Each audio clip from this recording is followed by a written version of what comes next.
નર્મદામાં જે પ્રકારે આમ આદમી પાર્ટીએ જિલ્લા પંચાયત અને તાલુકા પંચાયત કબજે કરી છે, ધારાસભ્ય ચૈતર વસાવાનું તેમનું કદ છે તે વધ્યું છે। આ મામલે હવે આ ભારતીય જનતા પાર્ટીના જે નેતાઓ છે તેમની મુશ્કેલીઓ વધી શકે તેમ છે, કેમ કે આવનારા દિવસોમાં ત્યાં સંગઠનમાં પ્રદેશ કક્ષાએથી ફેરફાર થાય તેવા સંકેતો મળી રહ્યા છે। વૈષ્ણવજન તો તેને કહીએ જે પીડ પરાઈ જાનાને રે।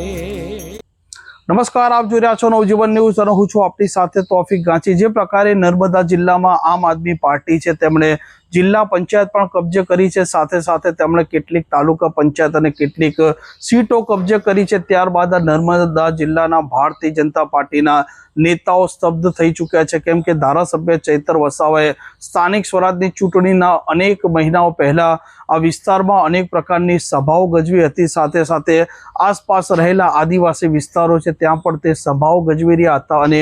આદિવાસીઓના વચ્ચે જઈને તે જળ, જમીન અને જંગલનો મામલો સતત ઉજાગર કરતા હતા। ભારતીય જનતા પાર્ટી આદિવાસીઓ છે તેમની જમીનો છીનવી રહી છે, તેમને વળતર આપી નથી રહી। આદિવાસી વિસ્તારોમાં જે ગ્રાન્ટ ફાળવવામાં આવે છે, આ ગ્રાન્ટ મોટા ભાગની વણ વપરાયેલી રહે છે। આવા અનેક મુદ્દા ધારાસભ્ય ચૈતર વસાવાએ સભાઓમાં પણ ઉઠાવ્યા હતા, સાથે વિધાનસભામાં પણ ઉઠાવ્યા હતા અને આ મામલો છે, આ મામલે હવે જે પ્રકારે સ્થાનિક સ્વરાજની ચૂંટણીમાં પરિણામ આવ્યું તેણે આ નર્મદા જિલ્લાના જે ભારતીય જનતા પાર્ટીના જે હોદ્દેદારો છે કે ચૂંટાયેલા જે જનપ્રતિનિધિઓ છે તેમની ઊંઘ ઉડાડી દીધી છે, કેમ કે મનસુખ વસાવા અનેક વખત કહી ચૂક્યા છે કે ચૈતર વસાવા એન્ડ કંપની છે તે જૂઠું બોલી રહી છે, લોકોને ભરમાવી રહી છે અને ભાજપનો એક પણ નેતા કે એક પણ ચૂંટાયેલો પ્રતિનિધિ ધારાસભ્ય ચૈતર વસાવાના સામે બોલવા કોઈ તૈયાર નથી અને જો કોઈ નહીં બોલે તો તેનું પરિણામ પણ ચૂકવવું પડશે। અને અંતે જ્યારે સ્થાનિક સ્વરાજના ચૂંટણીના પરિણામો આવ્યા તે